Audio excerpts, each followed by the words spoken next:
Ndiyacela abantu abazi umthetho bandincede, abantu abazi umthetho. Ndiyanicela xa nindincedile.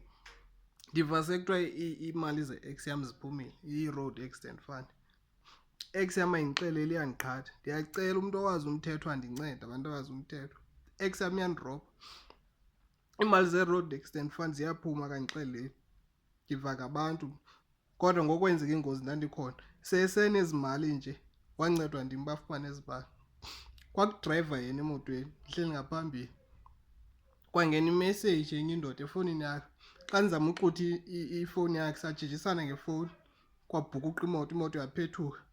Kwalimala yena olala esibhedlele, mna ndasinda. Xa ebuya esibhedlele wandilahla xa ebuya esibhedlele. Sohlukana. Akatsho ukuba uaplayela u-road accident fund. Ngoku ndiva ngabantu imali ze-road accident fund ziphumile and ayikho enye i-accident akhe wayifumana ngaphandle kwale yayikhoswe ndim.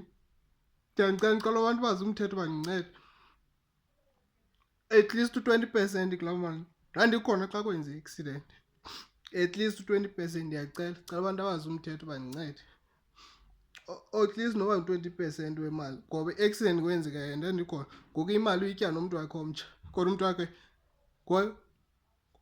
wayengekho ngokusenzeka i-accident. I-accident yenziwe ndim naye. Sijijisana ngefowuni kodwa imali uyitya yedwa.